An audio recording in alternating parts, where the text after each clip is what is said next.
Hi everyone, so today we're going to be working on integration by U substitution, or we just call it U sub. So basically this is a way of integrating. It's like anti-chain rule. I'd actually say it is anti-chain rule, but now kind of with a more formal name. And also some anti-chain rule. I know maybe you saw that it was a little bit difficult to recognize that it was anti-chain rule. So now this is kind of just, the official way of doing it. So you don't need to do anti-chain rule anymore in a sense that you could always use U sub. Although I think there are some problems where it's a little bit easier. If anti-chain rule made sense to you, definitely still utilize it. Some AP problems will require you to use U substitution. So we definitely want to go over it, make sure you know what we're doing. Remember, you can always take the derivative of your result and make sure you get back what you were integrating to check. So let's try this out. So like I said, you could think this is anti-chain rule, where you had something and then its derivative.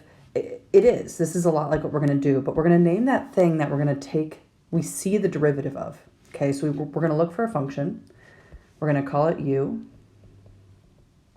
All right, and the reason I picked that, okay, is because I'm looking for something where its derivative, or something pretty close to its derivative, is nearby. So for example, this.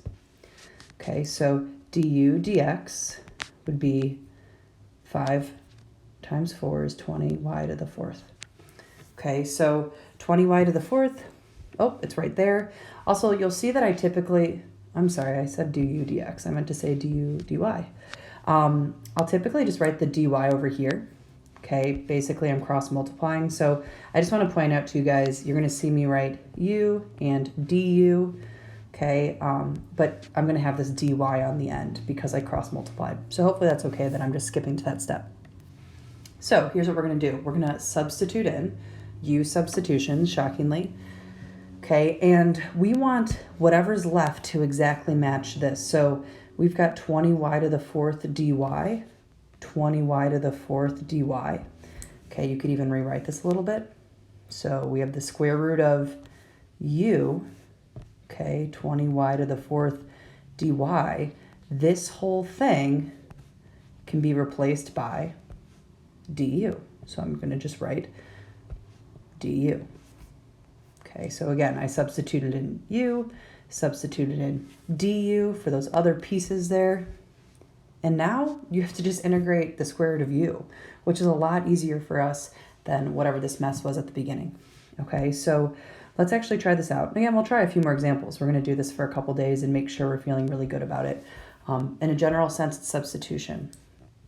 So u to the 1/2 du, we raise a power, divide by that new power, aka multiply by the reciprocal, plus c, since this is an indefinite integral.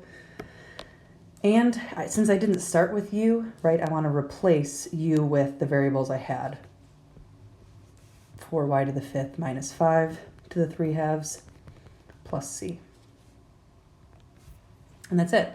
So again, I just want to point out you technically can use anti-chain rule here, but I think as we get going, you'll see somewhere anti-chain rule will not be logical or really available to us. So let's try another one here. So we have 3t, 5t squared plus 7 to the third. All right, well, this situation inside, you're always kind of looking for an inside function, right? That's going to be u. Remember, we're looking for a composition of functions, f of g of x. So u is going to be 5t squared plus 7.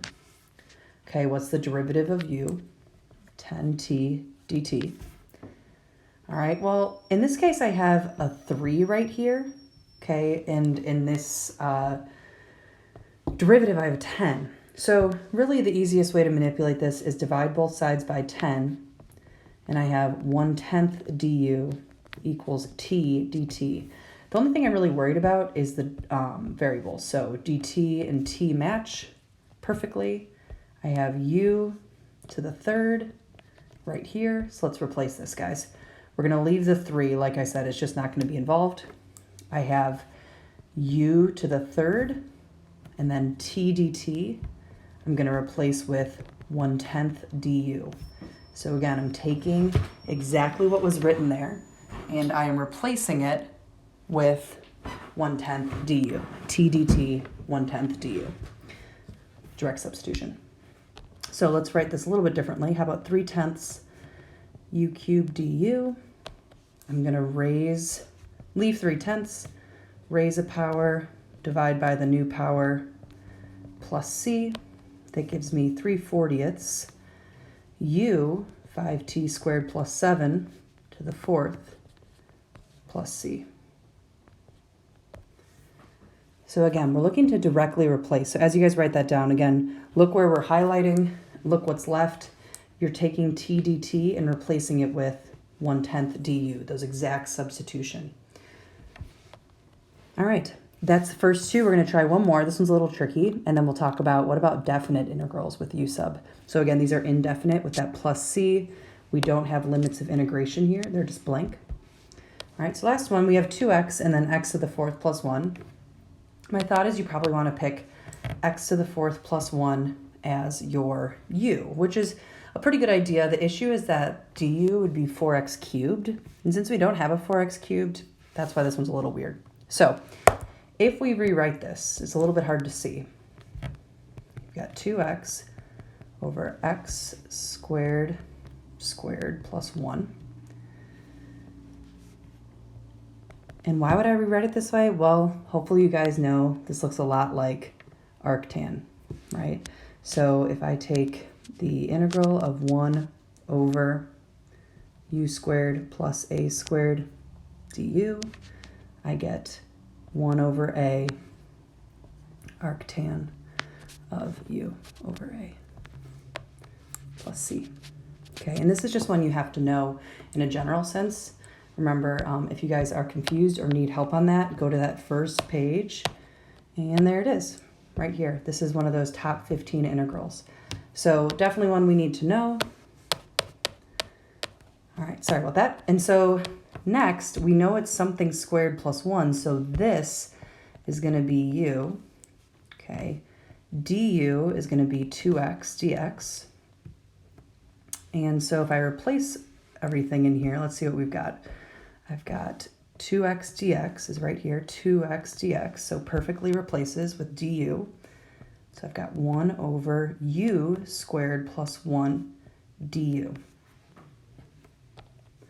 And that gives me arctangent of u plus c. Again, here you'd say, well, u is itself and a is 1. So 1 over 1, sorry, that would be there too technically, aka arctangent of x squared plus c would be your final answer, since we want to replace it back with what we represented with u, which was x squared. All right, so that is indefinite integrals. Let's take a look then at definite integrals. Remember, definite integrals just means there is this a and b limits of integration. So we have this thing called change of variables. And what's going to happen is these are going to be impacted by the fact that this is x's, and when we translate it into u's, we're going to have to change those limits of integration. Okay, so this is new.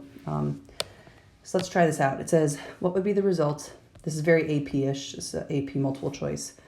Applying substitution if u is 4x minus 9, so they just told us, in the integral of the integral from 2 to 8. Okay, so if u is 4x minus 9, they just told us that, du would be 4 dx. All right, well, what do we have to replace here, guys? You'll notice we just have a dx, so we're going to have to do a little manipulation here, divide both sides by 4. So I get 1/4 du equals dx, since all I'm trying to replace is dx. Okay, well, the issue here is, you can kind of start writing this. We have 1/4 u to the 20th du. Again, u to the 20th is right here, and then I had 1/4 du came from replacing dx. And now the situation is, what about 2 and 8? Okay, so 2 and 8 we're going to have to replace with u of 8 and u of 2. So we're going to plug in 8 to this equation right here, and then plug in 2. So u of 8 would be 4 times 8 minus 9, okay, which is 23. And u of 2 would be 4 times 2 minus 9, which is -1. Okay, so now we have -1 to 23, if we were to keep it in this format with u. Okay, and if you guys take a look around here, that matches letter D. Okay, and again, that 1/4 came from the fact that I got the derivative was 4 dx, had to move that 4 by dividing to the other side to just get dx. Pretty much anti-chain rule, right? So that would be the answer for that one. And again, it's because everything is in terms of u. If this is in terms of u, these limits need to be in terms of u. So let's try another one here. It says write but do not solve, so same kind of idea here. What happens if y is equal to 1 minus 4t cubed? So basically now instead of using u, we're just going to do y substitution, which is pretty much the same thing. So y is 1 minus 4t cubed. dy is negative 12t squared. Let's see what we got going on. Well, the thing we need to replace is t squared and dt. So, oh, and I forgot dt, of course. T squared and dt is that exact substitution. So we're going to, again, just manipulate a little bit here. Negative 1/12 equals t squared dt. So wherever we see t squared dt, we're going to replace that with negative 1/12 dy. So far I have a 2. I have the square root of y, sorry, not u. And then instead of that t squared and dt, I'm going to write negative 1/12 dy. All right, so let's see what we got here, guys.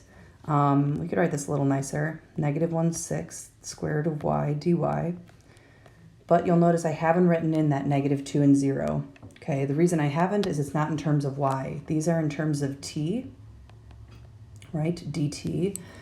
Now that I'm writing dy, I want those limits in terms of y. So I'm going to do y of 0, 1 minus, and I'm plugging in right there. 1 minus 4 times 0 cubed is 1.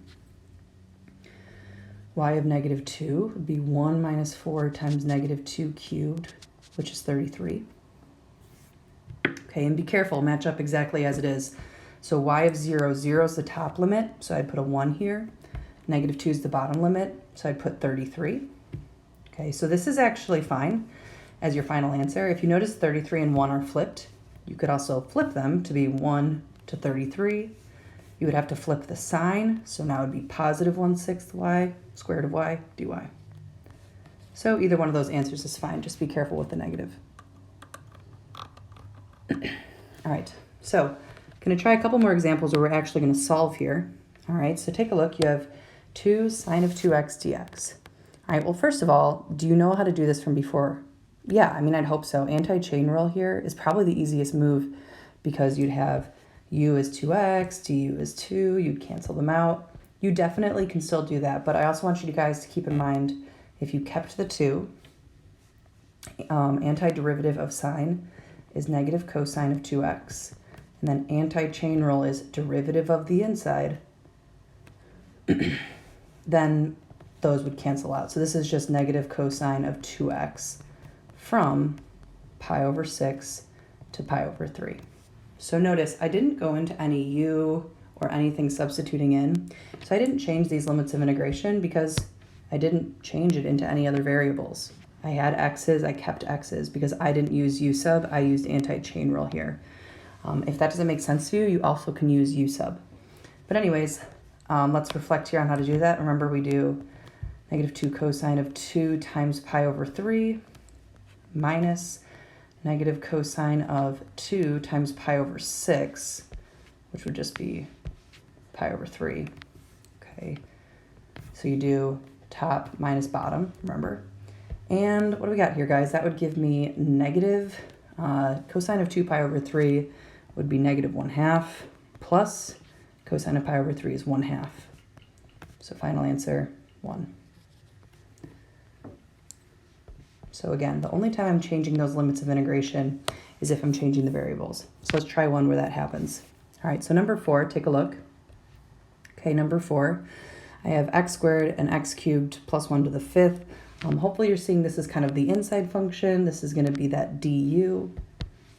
So let's try out u sub here to make our lives a little easier.